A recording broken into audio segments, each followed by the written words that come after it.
Once upon a time, in a quiet village, nested beneath the warm African sun, there lived two sisters, Amaka and Kamsi.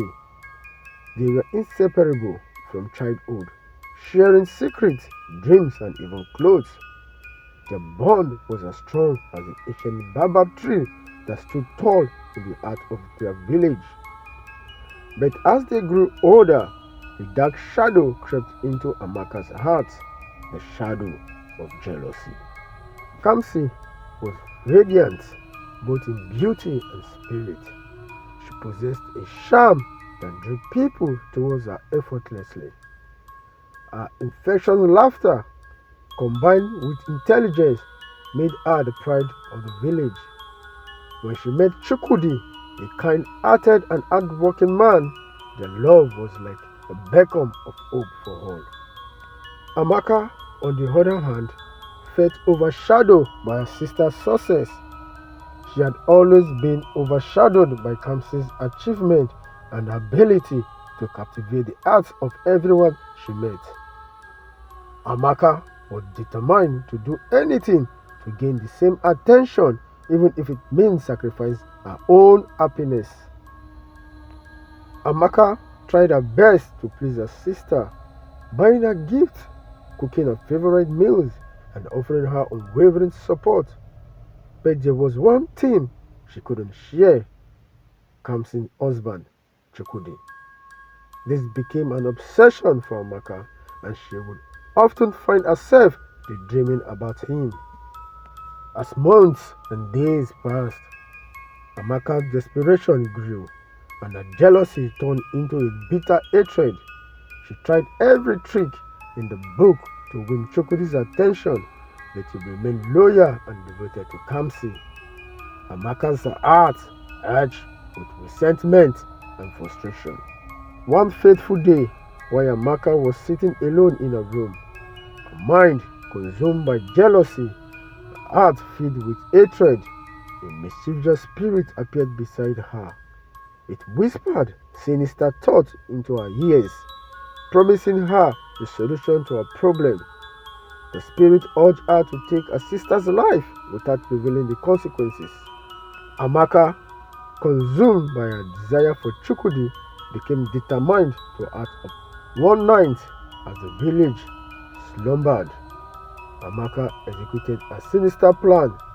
She crept into her sister's room and ended Kamsi's life, extinguishing the light that had once shined so brightly. Fear and guilt overwhelmed Amaka, but she was too consumed by her desire for Chukwudi to turn back.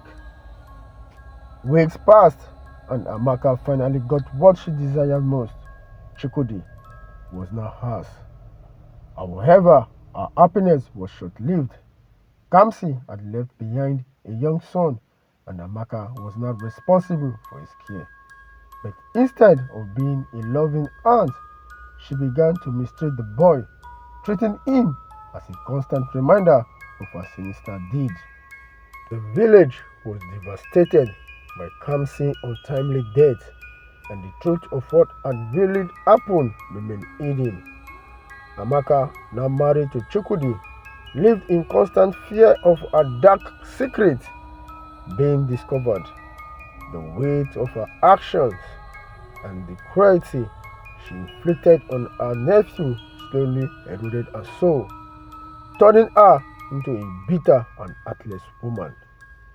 As the years passed, Amaka's guilt festered within her like a poison.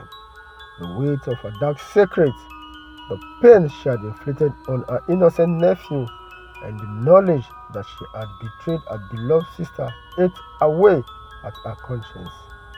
The mischievous spirit whispered promises had led her down a path of darkness, and now she was trapped in the web of her own wickedness. One fateful evening, as the sun set over the village, Amaka's tortured soul finally reached its breaking point. Madness consumed her, and she could no longer bear the torment of her guilt. She burst out of her home, disheveled and frantic, her eyes wide with despair. In the dimly lit village square, Amaka fell to her knees, her voice trembling as she began to confess her sins to the gathering crowd. The words were a torrent of anguish and rumors pouring forth like a river of tears. She cried out that she had murdered her own sister, not for any just cause, but to take her husband and fulfill her selfish desire. The villagers gasped in shock and disbelief as they listened to Amaka's chilling admission.